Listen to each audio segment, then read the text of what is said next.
Señora, ¿quiere hacerla? Le doy la preferencia. Hermanos, buenas noches. Vamos a dar inicio a nuestra sesión de hoy jueves 18 de enero del 2024. Continuamos con el estudio del libro de los Salmos y para comenzar vamos a encomendarnos al Señor con una oración. Nuestro hermano Guillermo se ha ofrecido. Adelante, Guillermo. Gracias, Manuel Pablo. En el nombre del Padre, y del Hijo, y del Espíritu Santo. Amén. Señor Jesús, nuevamente como cada jueves estamos juntos aquí bajo la tutoría de Manuel Pablo para seguir alegrándonos, alabándote y agradeciéndote a través de la lectura y el estudio del libro de los Salmos. Estos cánticos de alabanza, de gratitud, de reconocimiento, de imploración del pueblo judío hacia el Señor, que cada día nos descubre algo nuevo en cada uno de ellos. Te rogamos que ilumines nuestras mentes con el espíritu de sabiduría del Espíritu Santo, para que podamos llenarnos completamente de tu luz a través de lo que escuchemos esta noche. Que así sea, Señor, en el nombre del Padre, y del Hijo, y del Espíritu Santo. Amén. Amén. Muchas gracias, Guillermo. Hermanos, entonces, nuevamente, buenas noches con todos, los presentes y los que vean esta grabación, y empecemos nuestra reunión. Nos quedamos aquí en el Salmo 51. Siempre, y en las últimas reuniones, estoy recordando esta diapositiva que recoge una maravillosa frase de San Ambrosio, que define el libro de los Salmos como una medicina espiritual, como un bálsamo para todos. Y eso está muy en la línea de la reflexión inicial de Guillermo. Bueno, entremos entonces al Salmo 51. El Salmo 51 tiene poquito más de una diapositiva, una y media. Y miren, leámoslo juntos y un poquito atentos, porque este salmo justamente tiene un lugar especial. ¿En qué sentido? En que es una oración de David en su dolor por haberle faltado al Señor. ¿Y en qué sentido el gran rey David le falta al Señor? Es cuando se enamora de Betsabé y manda, por decirlo suavemente, deshacerse de su marido. Pero mucho más claramente, él urde un plan en el cual el marido de Betsabé va a ir al frente de batalla. El marido de Betsabé se llama Urías, es un militar súper noble y súper eh, dedicado al cuidado de David y su reino, y a este militar, marido de Betsabé, lo manda al frente y le pide a los estrategas que planean la batalla, ponlo en un lugar donde nos aseguremos que muera, o sea, como carne de cañón, ¿no? Entonces, no es que David, por favor, no es que David con sus manos mata a Urías, no es que lo manda a matar en la noche con un... No, no, pero al final se parecen, ¿no? Porque le ordena a los generales que ubiquen en el frente de batalla a Betsabé en un lugar donde muera sí o sí. Y eso es lo que ha pasado, y eso es lo que luego el profeta Natán le reclama de parte del Señor a David, y David va a elevar ese salmo con un tremendo dolor, arrepentimiento. Entonces, leámoslo en todo ese sentido. ¿Quién se ofrece, por favor?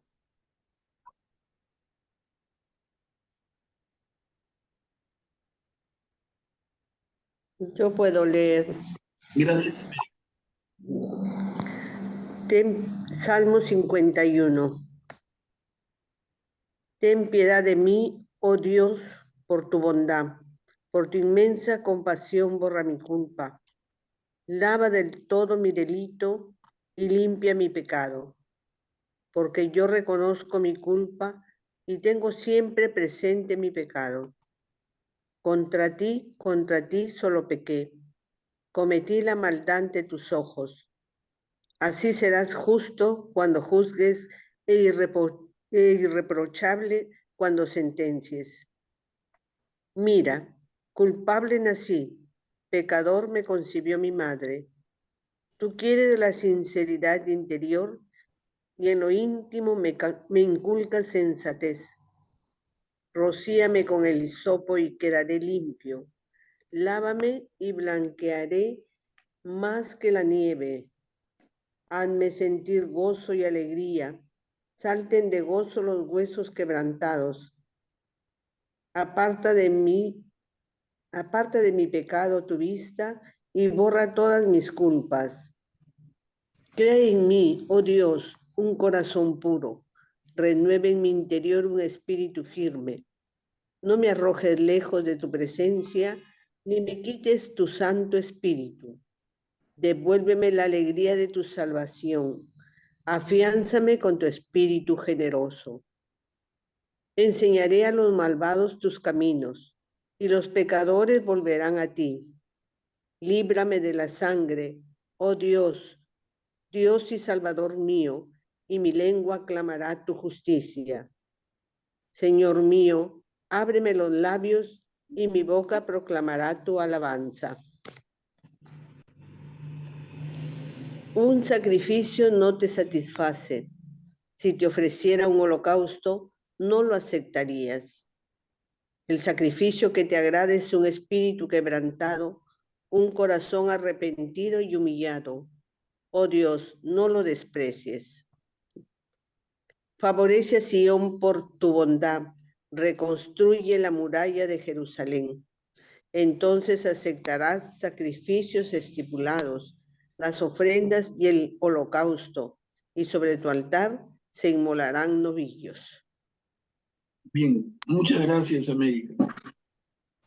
Entonces, hermanos, miren, hemos leído con nuestra hermana, hemos leído con nuestra hermana este salmo, que como les adelantaba, expresa el arrepentimiento de David y cómo David arrepentido se dirige al Señor. Y hay que tener en cuenta, como les decía, ¿es un pequeño pecado el que David ha cometido?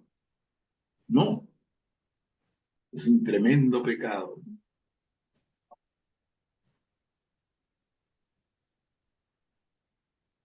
David urde este plan para la muerte de Urías, del cual luego ahora se arrepiente, no urde este plan sabiendo que Betsabé está embarazada y espera un hijo de él. Luego, ese hijo va a nacer y va a morir siendo una criaturita. Eso lo cuenta el libro de Reyes, el primer libro de Reyes. ¿Reyes? Sí. Entonces, luego entonces, uno sabe, por cultura histórica, que el rey que sucede en el trono a David es Salomón, su hijo. Salomón es también hijo de Betsabé. Ojo, no se confundan, ¿no? Entonces, el primer embarazo de Betsabé en su unión con David es esa criatura que muere al nacer, al poco tiempo, al poquito tiempo de nacer. Y luego, ¿no? David se va a volver a unir a Betsabé y Betsabé va a volver a salir embarazada. Y de este segundo embarazo es que nace el niño que luego sería Salomón, el rey Salomón. Es el segundo. Ahora, ¿Betsabé fue la única mujer de David? No. ¿Cuántas mujeres tuvo David? Mira, los dedos de la mano quedan, pero cortitititos. Y subamos lo de los pies también. Y juntamos todas nuestras manos y también. Ahorita vamos a ver si los que estamos en el... Miren, somos 11. Si juntamos nuestras manos, son 11 y por 2, 22 manos. 22 manos por 5 dedos son 100 y poquito, ¿no? 110 dedos. No, David tuvo 200 mujeres. Y de casi todas, si que no de todas, tuvo hijos. Entonces, aquí no está arrepintiéndose de su pecado de 200 mujeres, varias de ellas paganas. No, no, para nada, ¿no? Acá de lo que se arrepiente es del pecado tremendo que tiene que ver con el, la- el desaparecer del mapa al marido de Betsabé. Ahora, bueno, ese es el aspecto histórico, ya lo hemos visto bastante, ya seguramente ustedes lo conocen también. Pero vamos al texto del Salmo. Absolutamente irreprochable en su calidad, ¿no? Qué calidad de texto, qué calidad de oración, qué calidad, las palabras, cómo las junta, el dolor que siente, cómo lo expresa. Es una pequeña joya este Salmo 51, ¿no? Miren acá en el segundo párrafo, crea en mí, oh Señor, un corazón puro, renueva en mi interior un espíritu firme. No me arrojes lejos de tu presencia ni me quites tu Santo Espíritu. Devuélveme la alegría de tu salvación. Afiánzame con tu espíritu generoso. Es un arrepentimiento fuertísimo.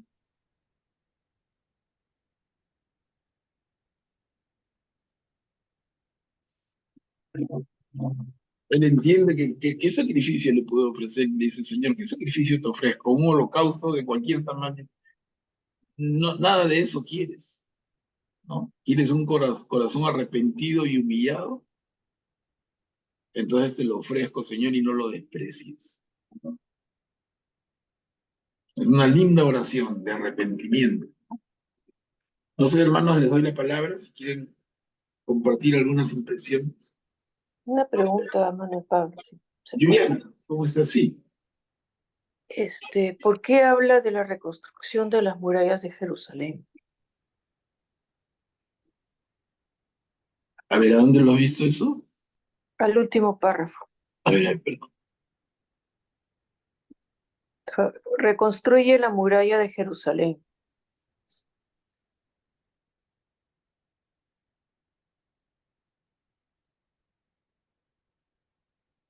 Allá, favorece a Sion por tu bondad, reconstruye la muralla de Jerusalén. Mira, se puede interpretar de varias maneras, pero si lo tomamos así literal, esto implicaría, Juliana, me atrevo a decir, que es un salmo escrito después, a pesar de que David es del siglo X, bien, con David el templo no se ha construido, el templo lo va a construir recién el segundo hijo que David va a tener con Betsabé y que va a vivir, que es Salomón. Salomón siendo rey, construye el primer templo. El primer templo cae con la invasión babilónica de Nabucodonosor y amigos. Entonces, si somos literales, reconstruir la muralla de Jerusalén tendría que referirse al siglo V, cuando Jerusalén ha sido invadido por la fuerza invasora babilonia, lo cual nos indicaría que este salmo, si bien se refiere tan clarito a David, ¿no? Es un salmo de 5 siglos después. Es una manera de verlo. Pero podría haber sido añadido con el tiempo, ¿no? Porque a veces a los salmos le hacían añadidos y cosas así. Exacto, entonces esa es otra manera de mirarlo. El salmo original en su texto, ese arrepentimiento de David es más antiguo y luego esto es un añadido posterior, cuando los salmos son siempre permanentemente recompuestos y en la época más importante, a ver, yo los trato sin ánimo de generar conflicto, pero les digo, el judaísmo como tal, el judaísmo, no digamos el pueblo israelita en su fe a Yahvé, pero el judaísmo, la religión de los judíos, eh, prácticamente podemos afirmar que nace y se establece con el retorno del exilio babilónico. Los judíos se van a reconocer como judíos, ya no son en general israelitas, porque les decía, israelitas son los galileos, los samaritanos, y los del sur, que eran las tribus de Judá y de Benjamín. Entonces, los judíos, esta tribu del sur, que son conquistados por los babilonios en el siglo V y que regresan gracias a Ciro el Persa, ¿no? Ellos van a poner las bases y los fundamentos de su fe judía y van a establecer un montón de principios en el tiempo del retorno, el retorno de Babilonia en el siglo V. Entonces, es un momento bien especial. En este inicio del siglo V es que se escribe la mayor parte de los libros del Antiguo Testamento. Y algunos otros que estaban escritos, como por ejemplo Salmos, reciben, como dice Juliana, reciben un retoque. Mucho es sobreescrito, reescrito, ¿no? No había un canon como ahora que impide que nadie toque una letra. En esa época eran textos que en la medida en que se copiaban y se transcribían, recibían aportes y eran enriquecidos, eran modificados para tener finalmente los textos que tenemos hoy. Es todo ese proceso largo de siglos que conocemos como tradición oral y como textos escritos que iban sufriendo modificaciones. Muchas manos hay. Entonces bien podría ser esto, o el Salmo entero se escribe siglos después de David, o el Salmo mantiene elementos centrales de David y recibe esos aportes posteriores. Pero los sitúo, ¿no? Aporte posterior en la época central de la constitución del judaísmo como religión, que es a partir del siglo V para acá, siglo V, siglo IV, siglo III. Ahí van a tener papel fundamental figuras como el sacerdote Esdras, el administrador Nehemías, ¿no? Esdras establece una serie de principios especialmente ligados a que el judío no debe mezclarse con alguien que no sea judío, que no existían antes, ¿no? Antes había mucha más, entre comillas, libertad para que alguien del pueblo de Israel buscara una mujer que fuera pagana. Pero ya a partir de Esdras, a partir del establecimiento, les digo, de este judaísmo como tal, es que esas cosas dejan de ser bien vistas y al contrario. Y hay un edicto de Esdras en que señala que los hombres de Judea deben, si están casados con mujeres paganas, deben devolverlas, deben votarlas, y si tienen hijos con ellas, igual, y deben solamente unirse con judías. Cosas que son mucho más propias de lo que tenemos nosotros hoy como concepto del judío, que es bien cerrado, ¿no? Judío se enamora de judía y tienen hijitos judíos, bien cerradita la sociedad judía. Les digo, eso viene desde aquí, no viene de antes. Pero en fin, aprovechamos nomás que para dar alcances adicionales, pero lo principal está en el Salmo y lo que estamos apreciando, ¿no? El arrepentimiento de David y de una manera tan hermosa. Hermanos, ¿alguien más quiere intervenir, por favor?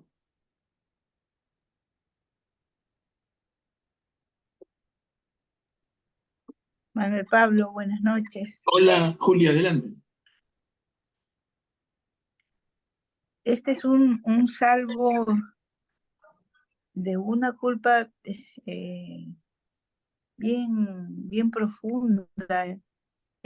Clama, pide, suplica a un Dios que él es pecador, que ha sido pecador desde su nacimiento.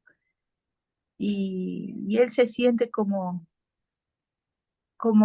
muy pequeñito, como muy afectado por lo que es pecador, ¿no? Siempre en algunos grupos de la iglesia, este salmo es como que siempre se lee para liberarnos de toda culpa, ¿no? Para sentirnos que realmente Dios es el único que recibe este clamor de nuestro corazón, para liberarnos, ¿no? Para hacernos sentir pecadores, pero grandemente pecadores, que eres el único que nos ayuda a liberar. Ujú. Bien, Julia, gracias. Sí, efectivamente, y vale. El Salmo está, y como todos los demás, a disposición de todos nosotros los fieles, y hay que usarlo. Y como Julia dice, hay grupos en la iglesia que lo usan en reconocer los pecados. Absolutamente válido, ¿no? Absolutamente. Bueno, Pablo, Guillermo, adelante. yo pienso también que este salmo es como un compendio, un resumen del sacramento de la reconciliación, porque el pecador, en este caso, si es de David el Salmo, expresa toda su culpa, su pecado, lo dice, pero siempre menciona el amor de Dios y la bondad, la misericordia, la firmeza, la certeza de que va a ser perdonado si él realmente se arrepiente de lo que ha hecho. Y eso está dicho y repetido a lo largo del Salmo, ¿no? Y al final del Salmo, cuando menciona lo de la muralla de Jerusalén, puede ser una alusión a que después de haber recibido el perdón, el pecador ha quedado restituido en su unión con Dios y entonces ha quedado fortalecido. Es como una muralla para enfrentar el pecado, ¿no? Y le dice ahí, le dice, favorece a Sion por tu bondad, ¿no? De manera que después de que él ha confesado su pecado, lo han perdonado, entonces ya puede ofrecer la penitencia, ¿no? Ya el Señor va a aceptar sacrificios, ofrendas y holocaustos sobre el altar. Me parece haber entendido un poco también esto. Es excelente, Guillermo, y es un acercamiento súper válido también, ¿no? Entonces ya tenemos, yo les di una primera acercamiento, Juliana dio un segundo alcance y ahora Guillermo un tercer alcance. Y miren, ¿hay alguno que tenga la razón sobre el otro? No. Son acercamientos y valen. Esa observación de Guillermo me parece súper linda, ¿no? Reconstruye la muralla de Jerusalén y eso leyéndolo en términos personales, en términos míos, de mi error, de mi perdón y de mi fe. Marisol, adelante. Buenas noches, qué pena es que entré tarde, entonces no sé, quería saber, este Salmo 51 es el que se le llama el Miserere.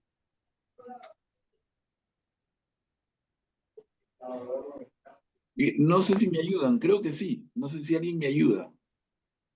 Sí, es correcto. Es el Miserere, ¿no? Sí, sí. O sea que es un salmo muy lindo, ¿no? En el que reconoce que pecó y está muy arrepentido y se humilla y busca, pide a Dios que le perdone, ¿no? Es un salmo muy lindo como para pedir perdón, para arrepentirse. Y así es Marisol, ¿no? Y así como decía Julia, lo usa nuestra iglesia, ¿no? Así lo usamos en la iglesia, sí. Sí, sí, sí. A ver, entonces, hermanos, vamos a avanzar al Salmo 52. Este es de una sola carilla. ¿Quién pudiera leerlo?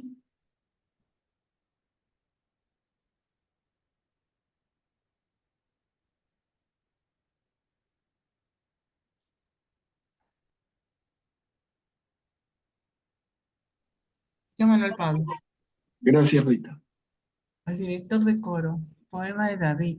Cuando llegó el edomita Doeg y dio aviso a Saúl diciéndole, David ha entrado a casa de Ahimelech. ¿Por qué presumes de tu maldad valiente? ¿Por qué presumes de tu maldad valiente? ¿Por qué ultrajas a Dios tramando crímenes todo el día? Tu lengua es navaja afilada, autor de fraudes, prefieres el mal al bien. la mentira, la honradez. Amas las palabras hirientes, lengua embustera. Pues Dios te destruirá para siempre, te sacará, te arrastrará de la tienda y te arrancará tus raíces del suelo. Al ver eso, los justos se asustarán y se reirán de él diciendo, miren al valiente, el que no consideró a Dios en su refugio, ah, el que no consideró a Dios su refugio, que confió en sus inmensas riquezas y se refugió en su crimen. Pero yo, como verde olivo en la casa de Dios, confío en la misericordia de Dios por siempre jamás. Te daré gracias siempre porque has actuado. Proclamaré tu nombre tan bueno con tus fieles. Ujú. Gracias, Rita. Entonces aquí estamos viendo un salmo que se explica en la relación de David con el rey Saúl. En esta época Saúl es rey y tiene unos celos enfermizos, ya realmente no tienen límite contra David. El conflicto entre Saúl y David dura larguísimos años. Porque uno se imagina cuando lee esto en la Biblia y dice, bueno, Saúl fue rey poco tiempo y luego Saúl fue rey poco tiempo y luego es David el que tiene 40 años de reinado. Pero no, hermanos, miren, cuando hablamos del reinado de Saúl, tenemos también 40 años de reinado. O sea, Saúl, antes que David, es rey 40 años y luego David 40 años. Entonces, de esos 40 años de Saúl rey, ¿cuántos hay de conflicto con David? Bueno, en el origen del conflicto hay otro poco de historia, pueden leerlo tranquilamente en los libros del Antiguo Testamento, ¿no? Está en el libro de Samuel, en el libro de Reyes. Pero el tema finalmente es tremendos celos. Y que ayuda muchísimo a David, lo pueden confirmar ustedes leyéndolo, porque son páginas y páginas tan bien escritas, tan claritas. Lo que ayuda a que finalmente David sobreviva a la amenaza permanente del rey Saúl no es nada menos que el propio hijo del rey Saúl, Jonatán, ¿no? Jonatán, hijo de Saúl y de la edad de David, se convierte en el gran amigo de David. El amor entre Jonatán y David, entre David y Jonatán, es tan grande, tan lindo, es una amistad tan profunda, y entonces Jonatán llegaría a lo que podríamos hasta incluso considerar traición a su padre, aunque no cabe, ¿no? Pero hasta eso podríamos pensar. Pero es que si Jonatán tiene que ponerse del lado de su padre o de su amigo, Jonatán se juega siempre por su amigo. Y esto, les digo, hay páginas y páginas hermosas en Samuel y Reyes para que ustedes conozcan mucho más en detalle todo esto. Augusto, adelante. Justo en la primera lectura de hoy día, justo se ha leído esto de cuando aclaman más a David que a, que a Saúl y que a Samuel y se siente pues, ya comienza a entrar toda esa envidia, ¿no? Y Jonathan aboga por él, ¿no? Pero lo que más me resalta para mí en esta parte es, mirad al héroe, el que no puso a Dios como su refugio y confió en su abundante riqueza y se jactó en su perfección, ¿no? Y eso tiene mucho que ver con la realidad. Generalmente las épocas de abundancia, donde cuando las personas confían mucho en su riqueza, en su poder, en sus bienes, es donde más se alejan las personas de Dios, ¿no? Y es en las épocas de cuando uno se da cuenta que sin Dios no hacemos nada, que sin Dios no podríamos hacer nada, así pongamos de nuestra parte, incluso para, digamos, para no pecar, ¿no? Muchas veces necesitamos de Dios, solos por nosotros mismos no podemos dejar ciertos vicios, ciertos pecados, ¿no? Y necesitamos de Dios para eso. Entonces es en la humildad donde se encuentra Dios y es justamente en esa abundancia, en esa soberbia donde se aleja uno de Dios, ¿no? De aquí se puede ver en este versículo. Bien, bien, Augusto, muchas gracias. Y efectivamente, y si recuerdan, porque nosotros, el grupo de los jueves, hemos visto antes el tema de los profetas de Israel, y hemos visto eso con bastante detalle en uno y otro profeta, ¿no? Cómo cuando la sociedad vive un momento o un tiempo de vacas gordas, cómo se alejan de Dios. Y cómo, cuando viene el tiempo de vacas flacas, cómo se acercan a Dios. Y como bien dice Augusto, y eso sucedió y sigue sucediendo. Si tenemos nosotros, en la circunstancia de vida que nos toca, un buen momento, entre comillas, bien fácil nos relajamos, ¿no? Bien fácil nos alejamos, nos enfriamos, nos olvidamos, porque el mundo nos atrapa, nos embeleza. Pero cuando vienen las dificultades, ahí nos volvemos a acordar. Es la de siempre. O sea, esa actuación nuestra, que uno diría, perdóname, Señor, pero de verdad que es la historia de Israel. Es la historia del pueblo elegido, es la historia permanente. Dios y el pueblo hacen una alianza, alianza que se sella con la circuncisión.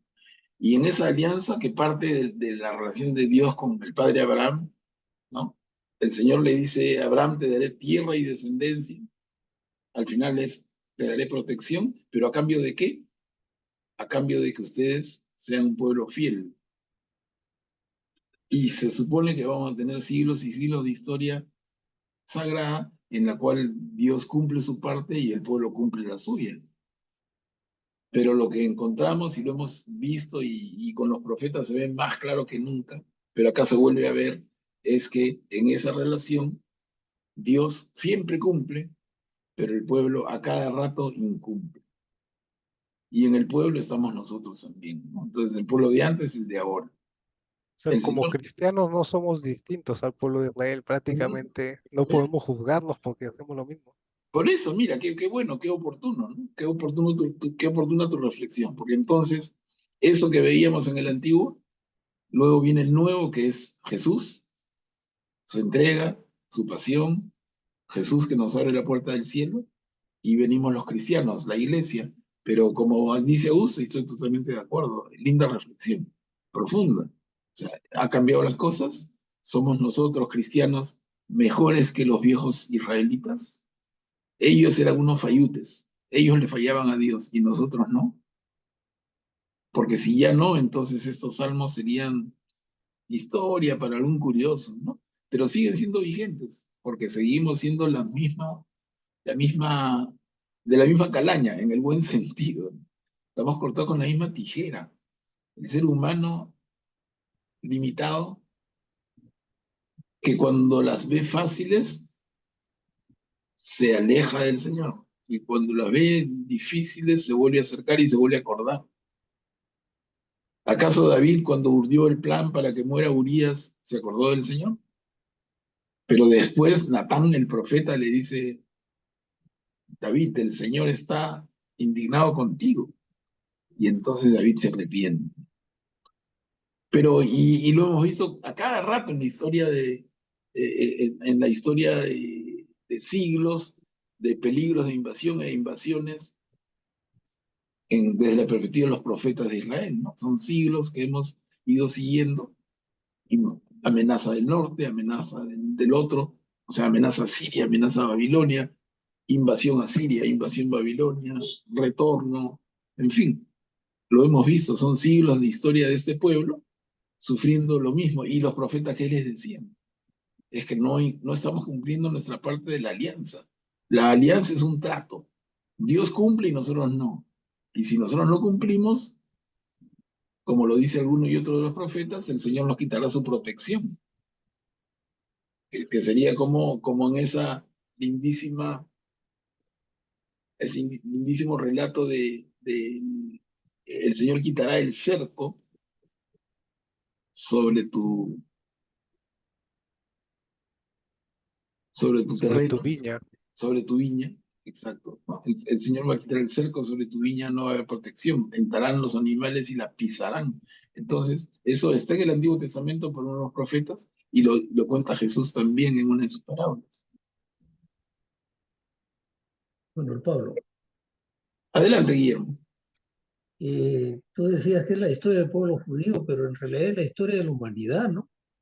Porque como también lo has dicho, lo mismo que ha pasado con el pueblo judío, pasa con nosotros en la actualidad, ¿no? Ya ha pasado con nuestros padres y nuestros abuelos, y probablemente seguirá pasando.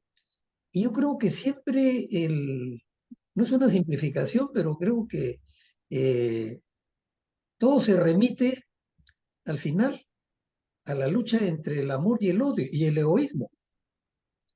Entonces, cuando le damos cabida al amor, trabajamos bien, producimos, progresamos, es la época de bonanza o vacas gordas, ¿no?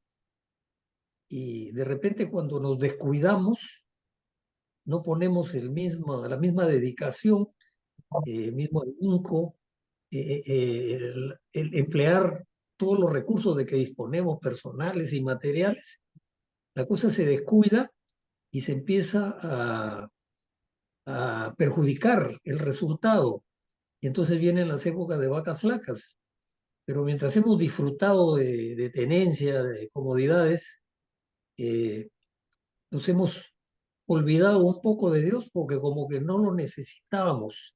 Ese es un pensamiento mezquino y egoísta nada más. Excelente. Pero cuando llega la carencia, entonces en ese momento reaccionamos y levantamos la cabeza. Por eso yo creo que en el fondo está la lucha eterna y permanente del ser humano entre el amor y el egoísmo que albergamos todos dentro. Excelente, Guillermo. Excelente y bien dicho, ¿no? La lucha entre el amor y el egoísmo, la lucha entre centrarme en mí mismo o darme a los demás. Y es algo que también recordamos los profetas, señalan, ¿no? Los profetas, al final, si nosotros hacemos como hicimos en su momento un recuento y un resumen, porque son 3 mayores y 12 menores, 15 más Daniel 16. Si estudiamos a los 16, decimos, ¿cuál es el factor común acá? Y encontramos que el reclamo de los profetas es eh, una cara de 2 monedas. Uno, reclaman al pueblo su falta de fidelidad al Señor, y segundo, su falta de amor al prójimo, su falta de eh, respeto al otro. Entonces sí, estamos en eso, estamos en eso. Creo que miren cómo el Salmo nos está llevando otra vez a un tema medular, ¿no? Es un tema medular, es un tema central, vigente entonces y ahora. Y no solamente un tema, mira cómo eran los judíos, como ha dicho Augusto, ¿no? Miren cómo somos los cristianos. Y como dice Guillermo, y cómo somos los humanos. Excelente, ¿no? A ver, avanzamos un poquito. Salmo 53, otra vez un salmo corto. ¿Quién puede leerlo?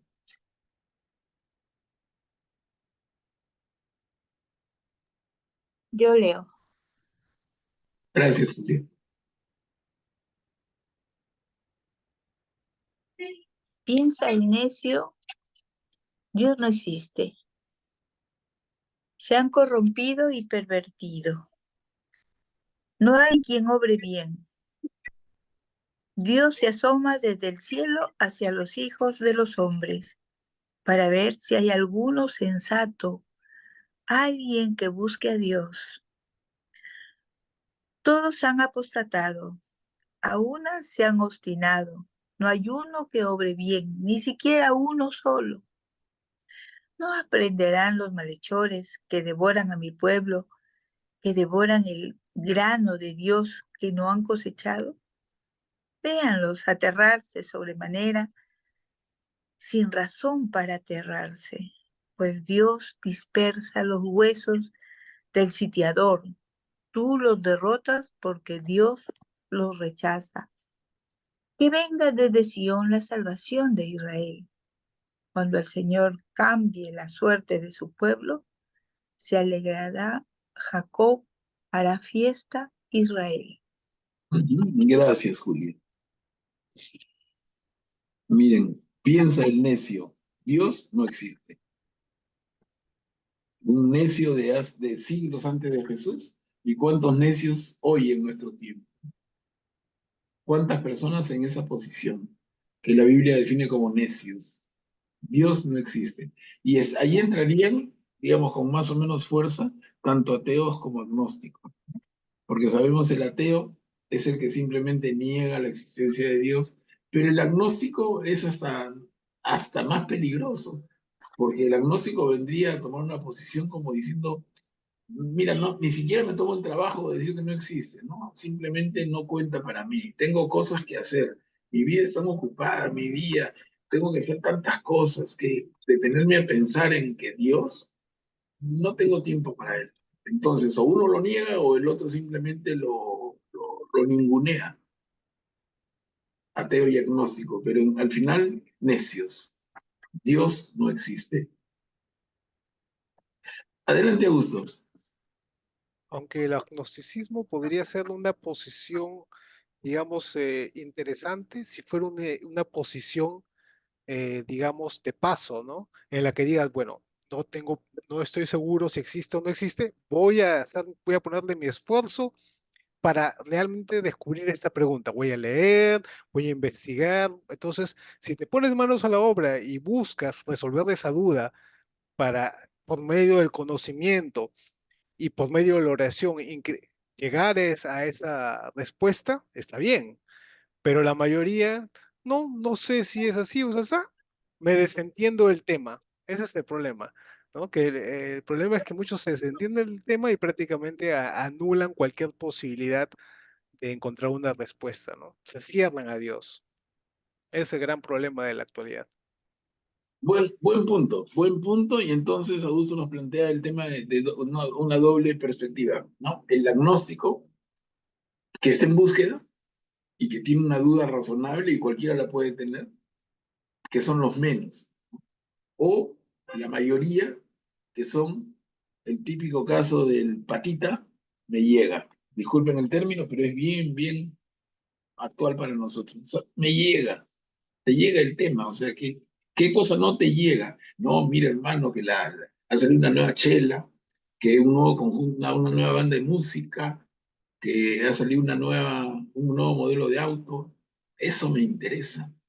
Mira, me puedo pasar horas viendo en el YouTube, que ahora es una maravilla de información, viendo un programa de autos. Entonces, mira los modelos nuevos de camionetas, hay todoterrenos, entonces, ya tienen alas y vuelan. Entonces, eso sí me gusta, pero hablar de esto me llega.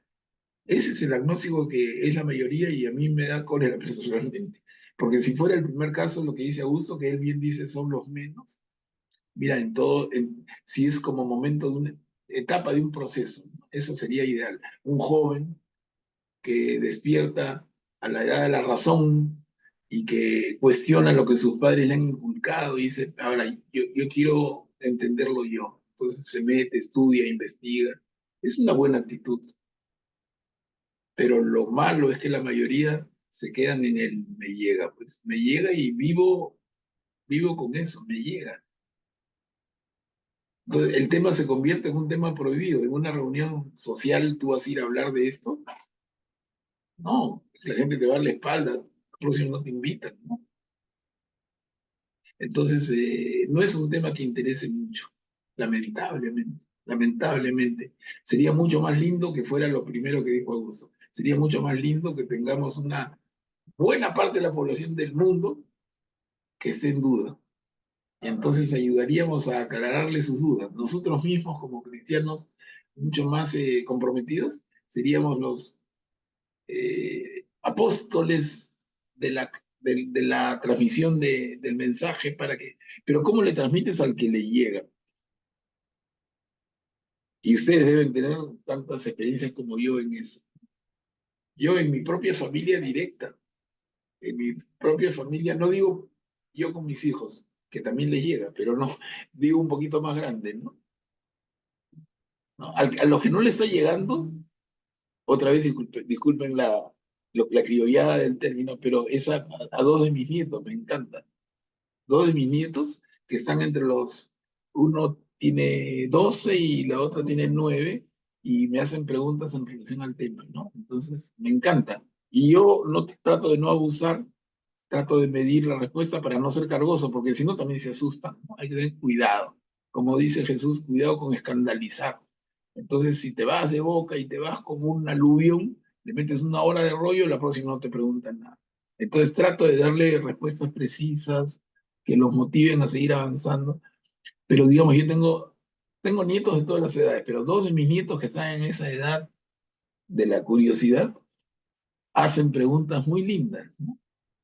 El de 12 que es varón y la de 9 que es mujercita. Y ahora, mis hijos, Wiflas, les llega. Mis hermanos, les recontra llega. Y así, ¿no? Podríamos, yo creo en términos, cada uno puede ir pensando. Agnósticos en la familia, porque ateos, pocos, pero agnósticos y agnósticos del corte de los que les llega, hay un montón. Y entonces, si nosotros tenemos que dar testimonio de Jesús, es mucho más lindo prepararte y hacerlo con aquel que duda pero tiene interés, pero qué difícil con aquel que duda y no le interesan. Y que si tú le hablas del tema, siente que le estás quitando tiempo y lo aburres. Lo aburres. El otro día un muchacho que es paciente mío en terapia me decía, porque tiene una mamá muy católica y me decía, imagínate, hermano, me decía, porque nos tuteamos, ¿no? Imagínate que mi mamá nos sentó en la sala a mi papá, a mi hermana, a mi hermanito y a mí, una hora y nos metió un rollo de religión. Así me lo dijo, ¿ah? Nos habló un rollo de religión de una hora. Por supuesto que cuando terminó de hablar, no nos quitamos por respeto a la mamá, pero por supuesto que a la próxima que le vemos ganas, cada uno se mete a su cuarto, se corre, se mete a la ducha. A mí me ha dado por duchar, me dice. Antes era medio cochino, ahora me ducho 7 veces para no escucharla. Pero, ¿y entonces qué produjo la mamá que recibió el mensaje de que hay que dar testimonio? Produjo rechazo. ¿Por qué? Porque hay todo este ambiente, ¿no?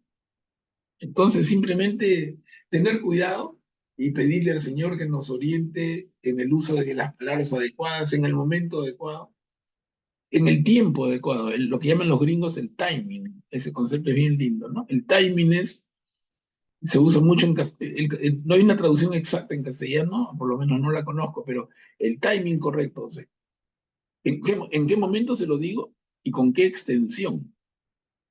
O sea, que no sea mucho rollo, que no sea mucha lata, ¿no?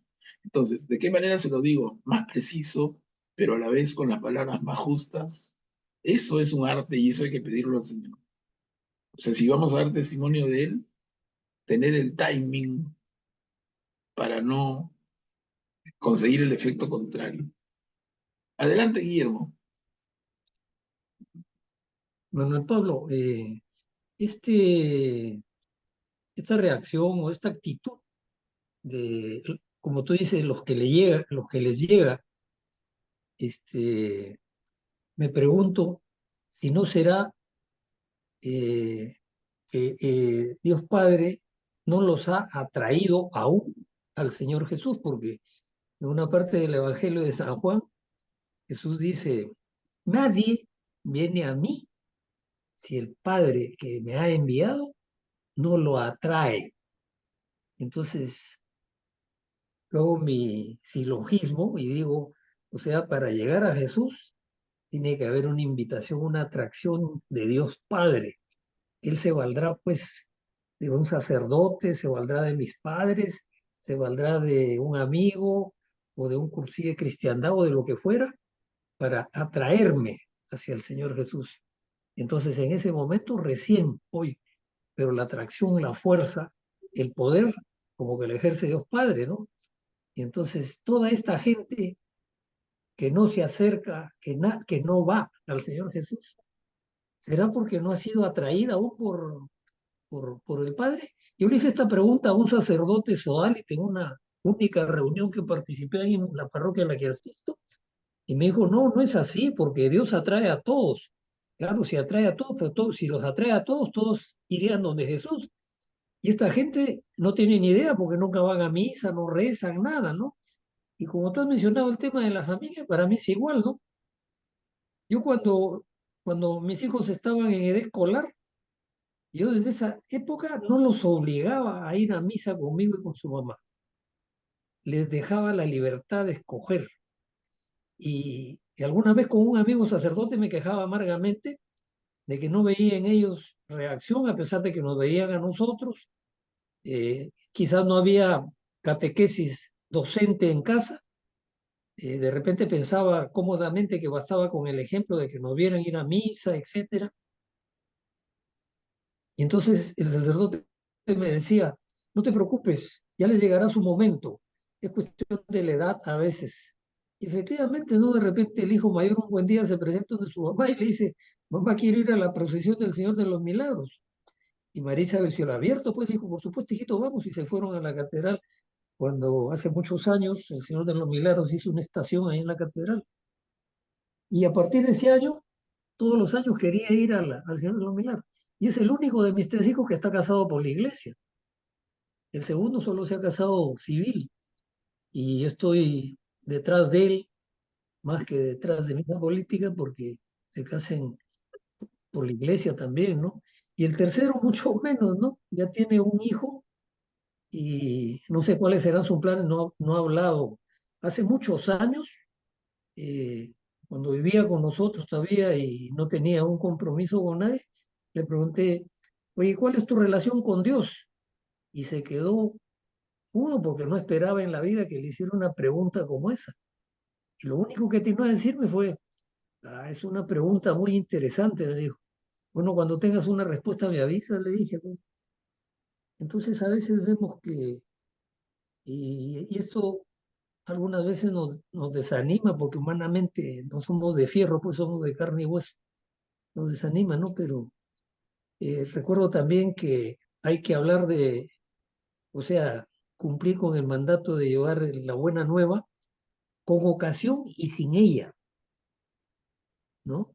Pero siempre pidiendo la asistencia del Espíritu Santo para ser prudente con el timing, oportuno con el timing y acertado con las palabras, ¿no? Bien, Guillermo, muchas gracias por la reflexión.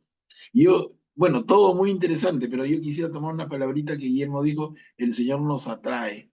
Y yo añadiría nada más, pero el mundo nos distrae, ¿no? Entonces hay atracción y distracción. Y el problema de muchos es esa distracción. Aquí en mayúsculas y subrayada, ¿no? En mayúsculas y subrayada. O sea, el Señor nos atrae, pero el mundo nos distrae. A ver, quiero, para respetar las manitos levantadas, Juliana, adelante, por favor. Sí, creo que para hablar del Señor hay que tener, no ser invasivos y no ser vehementes, ¿no? O sea, no perseguir a la persona, dejar más bien que la persona se acerque. ¿Y cómo va a saber la persona que puede acercarse a ti cuando tenga alguna duda espiritual? Es viéndote cómo eres tú, ¿no? Cómo tú das testimonio de tu fe en todo momento y en todo lugar. Las personas se acercan a mí sin que yo me acerque yo a ellas a decirles nada. Ellas se acercan a mí porque saben que soy una persona que busca a Dios y que trata de vivir una espiritualidad y es coherente con en su forma de vida, con lo que quiere dar testimonio. Mm, Sí. Y sí, hay que esperar a que, muchas veces hay que esperar a que venga la pregunta y a mí me vienen muchas preguntas. Y como dices, hay que hacer respuestas muy concretas y más bien hacerles a ellos que se pregunten, ¿no? Hacerlos reflexionar por sí mismos. Y hay que tener mucho cuidado ahora. En las redes hay mucho de New Age, de nueva era, que está invadiendo el campo de la verdadera espiritualidad. Está dando información que no, que digamos, es mucho más atractiva porque es tipo amarillista, tipo, no sé cómo explicarlo, muy no profunda, sino muy superficial, y tipo que te adivino tu futuro, y que la numerología, y que los astros, y que todas esas tonterías, pero que la gente de alguna manera se siente atraída, ¿no? Y Sí, está Juliana. invadiendo campos que no deberían. Y bueno, eso es todo. Sí, gracias, Juliana. Sí, lo que dices es absolutamente cierto también. Cuidado con la influencia de las redes sociales.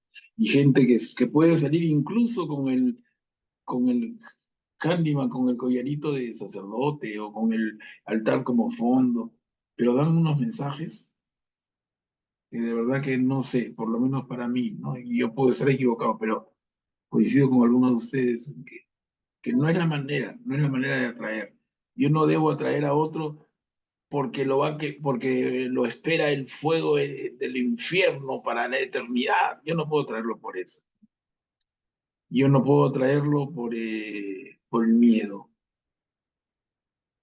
Y pretender, como bien dice Juliana, pretender meterle un rollo. Oye, me hizo una preguntita inocente y le metí un rollo de catequesis de 1 hora.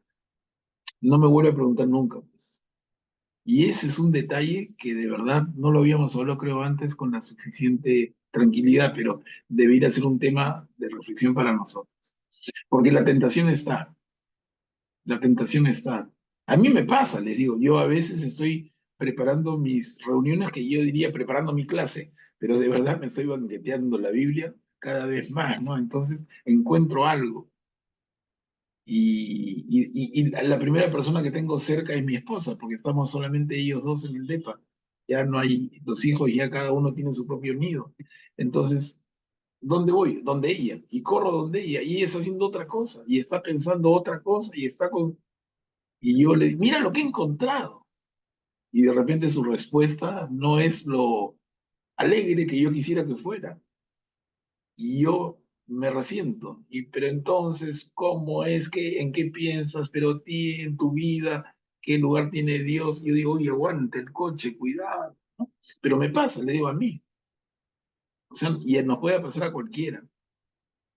Tú terminas la clase de hoy, hemos leído varios salmos, hemos reflexionado, tú te llenas del Espíritu Santo y quieres compartirlo y pasó tu hijita por ahí y la agarraste de la oreja. Uy, ay, ay, cuidado, ¿no? Hay que ser bien prudente. Yo creo que la prudencia, y es una virtud fundamental que la iglesia reconoce, la prudencia debe acompañarnos y debemos pedirle al Espíritu Santo que nos ayude con esa prudencia, con ese timing, con esa palabra justa, ¿sí? A ver, Julia, adelante, por favor, bajo la manito. Sí, estaba mirando el Salmo y me estaba imaginando en este momento estas palabras, ¿no? Dice, Dios se asoma desde el cielo hacia los hijos de los hombres para ver si hay alguno sensato, alguien que busque a Dios. Y al final dice, todos han apostatado a una, se han obstinado, no hay uno que obre bien, ni siquiera uno solo. Y yo me pongo a pensar y digo, Dios mío, ¿qué? Es justo lo que comentabas hace un momento, ¿no? Que quieres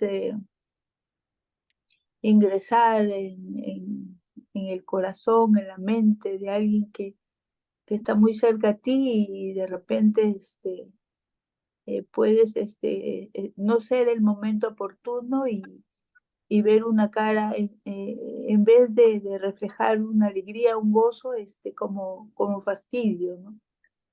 Y eso es lo que está sucediendo. Estamos ahorita frente a un mundo que nos está presentando no lo que Dios quiere para nosotros. Y es un Dios que se ha derramado en amor en crearnos.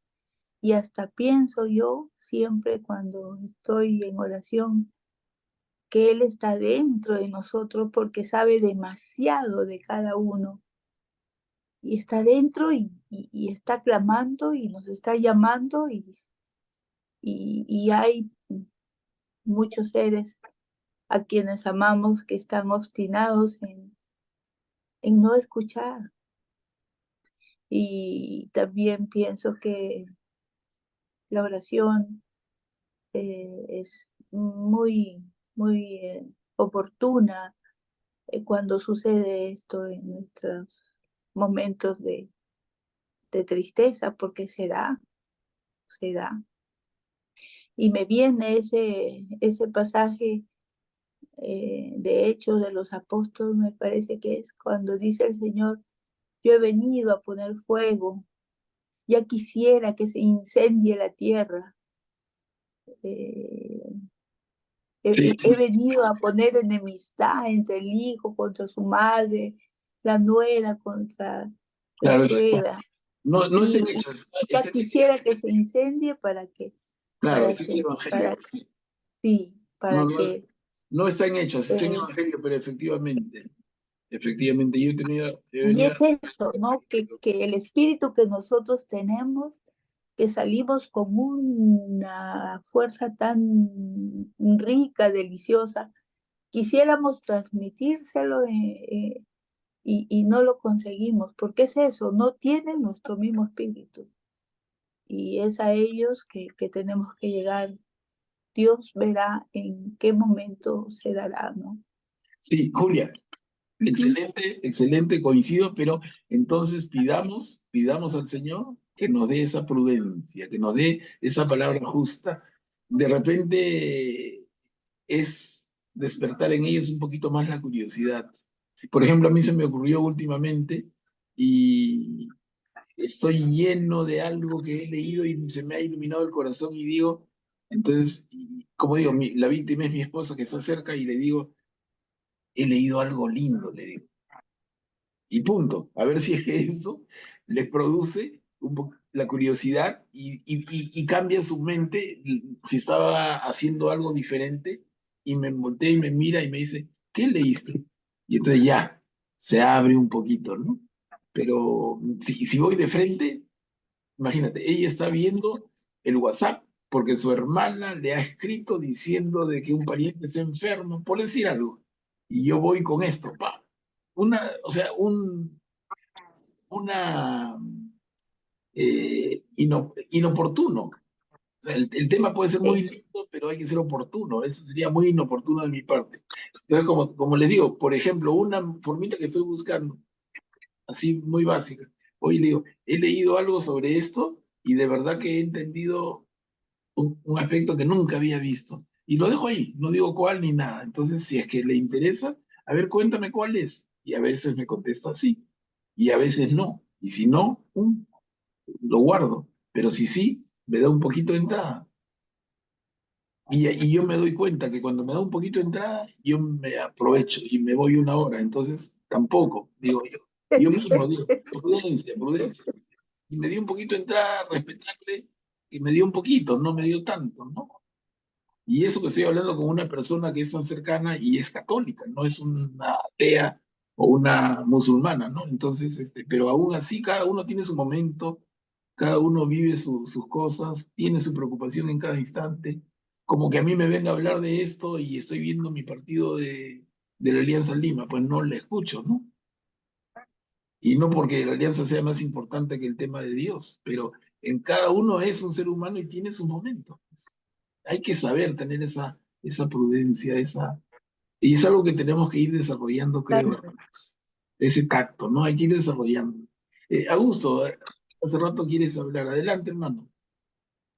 Ah, sí, reflexionando sobre esto, que Dios Padre yo creo que siempre está deseando que nos acerquemos a Él. Y la iglesia es uno de sus medios. La familia debería ser otro medio. Nosotros mismos podemos ser medios a otras personas que no necesariamente sean nuestros familiares. El problema es que, como lo mencionaste, Manuel Pablo, es que la sociedad distrae tanto, el mundo distrae tanto, el maligno distrae tanto, que ese acercamiento que tiene Dios por medio de otros, en nuestra libertad lo rechazamos. Ese es el principal problema. Antes vivíamos en una sociedad cristiana donde había tanta influencia cristiana que era más fácil. Ahora vivimos una sociedad secular, es muy difícil. Entonces, yo le agradezco, por ejemplo, a mi padre que me ha llevado a misa todos los domingos de chico y ver esa semilla que sembró en mí, que me ha ayudado un montón, y también su generosidad, ¿no? Siempre me da un billete grande para que yo dé y él daba otro. Ese detalle, ¿no? Su generosidad en la iglesia, o a veces con otros, bueno, a veces era desmedida porque también lo estafaban, pero digamos, eso son dos cosas que quedaron en mí, ¿no? Y ese tipo o sea, ahora que vivimos en una sociedad tan secular, necesitamos esfuerzos entre la familia, entre los del colegio. Por ejemplo, la semana pasada participé en el Sínodo de la Sinodalidad en Trujillo, algo que me impactó. Los muchachos del colegio seminario en Trujillo, que es un colegio católico dirigido por curas, cuando presentaron el Santísimo Sacramento, los primeros en arrodillarse en el piso fueron ellos, ¿no? No, yo me quedé sorprendido porque muchachitos de 14, 15 años que se arrodillan en el piso inmediatamente está el Santísimo, y llevaron a otros muchos a arrodillarse, ¿no? Un muchachito de 14 años de ese colegio decía que él era catequista de niños a los 14 años, ¿no? Esa influencia de un colegio católico que le dé buena formación, cuántas semillas están sembrando en esos muchachitos, ¿no? Y si eso le aunas una formación, un padre católico, una madre católica que realmente tengan la fe por delante y les inculquen, esos muchachos pueden llegar a ser futuros sacerdotes, o si no son futuros sacerdotes, por lo menos futuros buenos católicos que continúen la fe, ¿no? Ya. Excelente, Augusto, gracias. Excelente.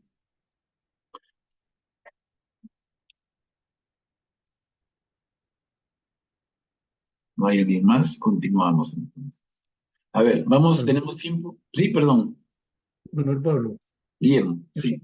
yo solamente quisiera agregar a lo que acaba de decir Augusto. Yo soy exalumno del Colegio Seminario, pero de la última promoción que condujeron los padres claretianos en el año 59. Ese año los padres claretianos se retiraron de la dirección del Colegio Seminario y el año siguiente inauguraron su propio colegio claretiano en Trujillo. Entonces el Colegio Seminario como colegio seminario quedó cerrado 30 años. Después de 30 años se reabrió. Ese es el colegio que menciona Augusto, pero está conducido directamente por el arzobispado a través de una directora que es religiosa.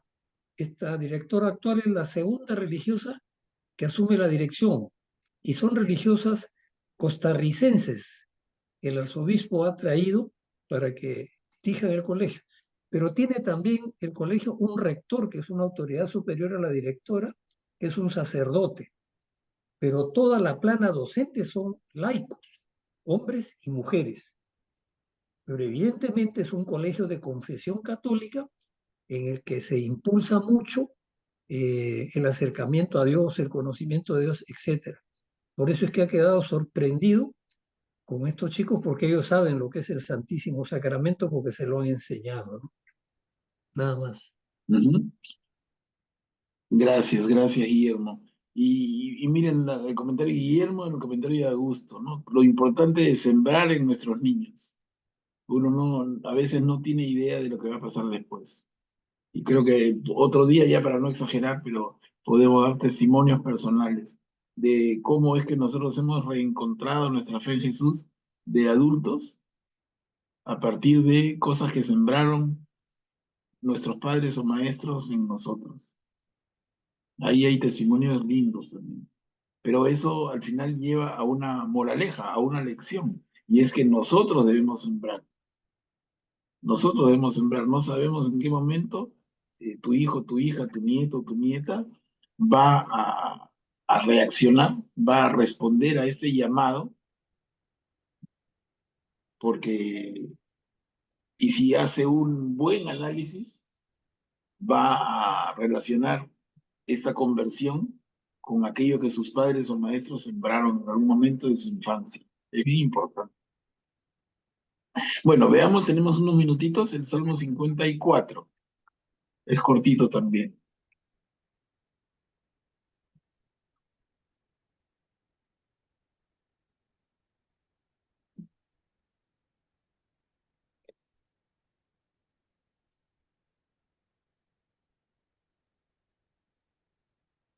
¿Puedo?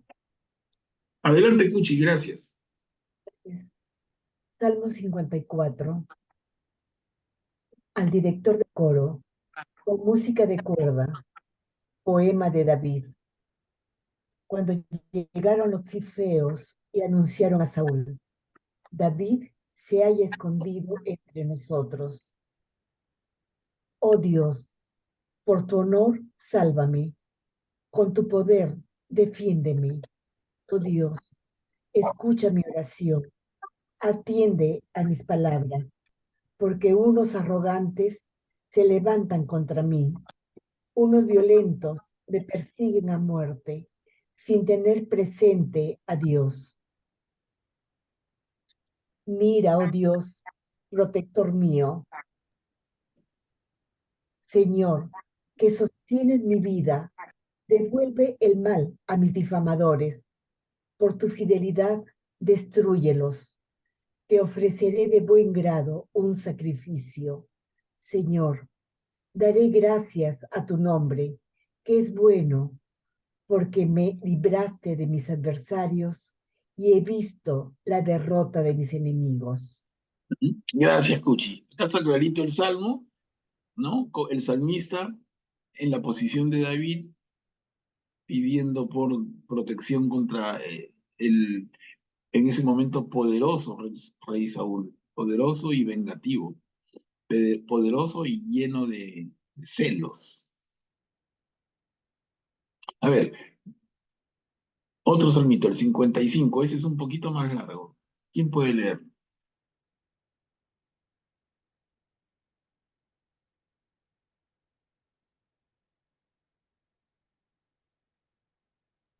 Yo leo. Gracias, Rita. Escucha, oh Dios, mi oración. No te cierres a mi súplica. Atiéndeme y respóndeme. Me agito en mi ansiedad, gimo ante la voz del enemigo, ante la mirada del malvado, que descarga falsedades sobre mí. Me difaman a la cara, se me retuerce por dentro el corazón. Me asaltan pavores mortales, me invade temor, terror, me cubre el espanto. Pienso, ¿quién me diera alas de paloma para volar y posarme? Entonces subiría lejos, me hospedaría en el desierto, me apresuraría a buscar un refugio ante la tormenta y el huracán.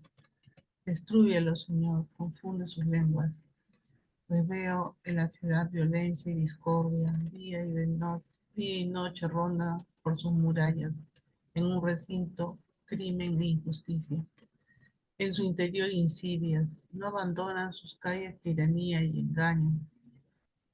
Si me ofendiera mi enemigo, no lo habría aguantado. Si me atacara mi adversario, me habría escondido de él. Pero eres tú, mi camarada, mi amigo y confidente, a quien me unía dulce intimidad.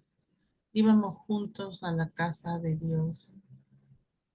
Que los sorprenda la muerte y que bajen los vivos al abismo, pues la maldad habita entre ellos.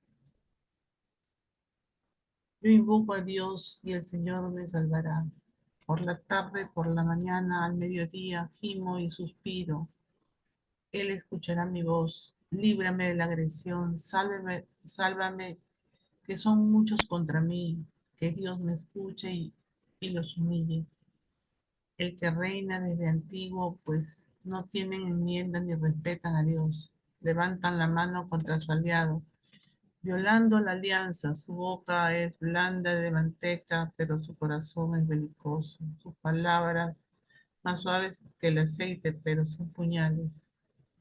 Encomienda a Dios tus afanes, que Él te sostendrá. Nunca permitirá que el justo caiga.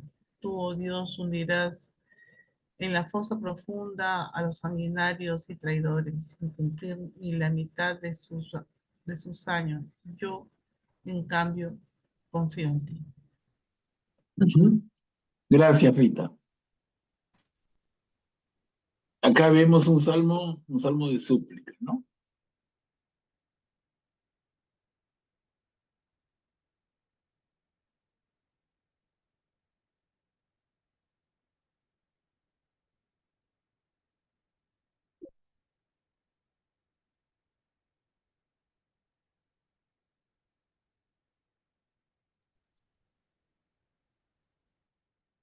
Está bastante claro. No sé si quieren comentar, agregar.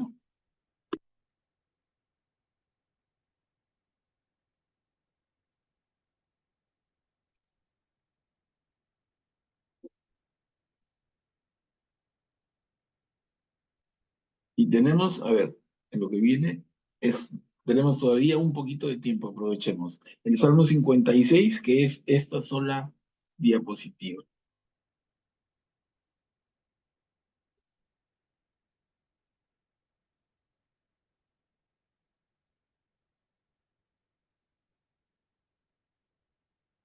¿Puedo leer? Gracias, Juanina. Al director de música, al modo de la paloma de los dioses lejanos, a media voz de David cuando los filisteos le tenían cogido como preso en Gad.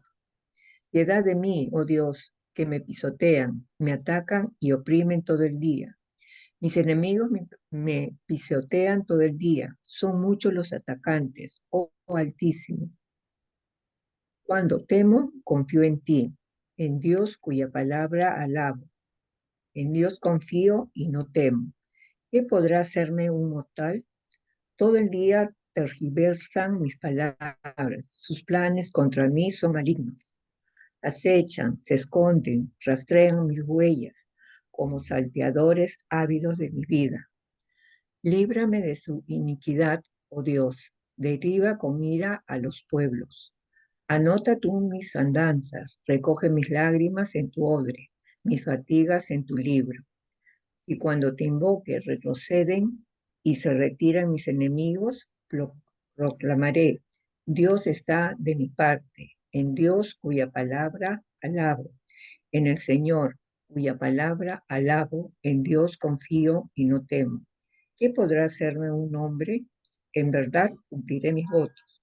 Dios Altísimo, dándote gracias, has librado mi vida de la muerte, alejando mis pies de la caída, para que camine ante Dios hacia la luz de la vida. Gracias, Juanina. ¿Y qué vemos aquí? ¿Qué tipo de salmo vemos? Lo primero que me surge es confianza, ¿no? Pero ustedes, ¿qué más ven?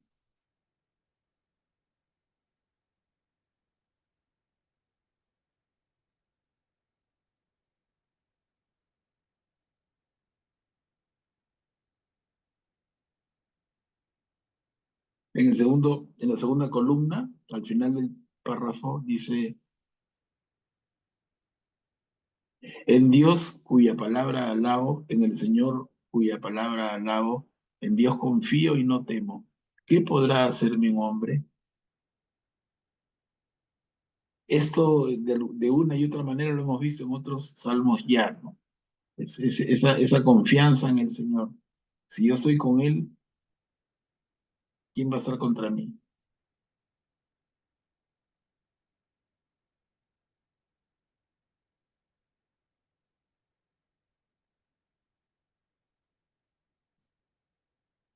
¿Algún comentario, hermanos?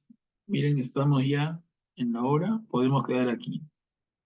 Podemos quedar aquí, este es el Salmo 56, o sea, yo voy a tomar nota para que a partir del próximo jueves retomemos en el Salmo 57. Hemos hecho hoy día del Salmo 51 al 56. Hemos podido avanzar más, pero nos hemos regodeado con una serie de comentarios que salían a partir de algunos salmos, pero de verdad que bien actuales, ¿no? Yo creo que son buenas reflexiones, creo que nos deben ayudar. No deben mortificar a nadie, sino ayudarnos a todos. Creo que ha sido un tiempo bien de reflexión y de actualidad, que debe llevarnos a pensar en nuestra forma de vivir nuestra fe y nuestra forma de transmitir nuestra fe, ¿no? Yo lo veo así valioso. Hermanos, ¿algún comentario que quisieran añadir? Y alguien que quisiera también ya ayudarnos con la oración final. Yo la hago, o sea, la notable.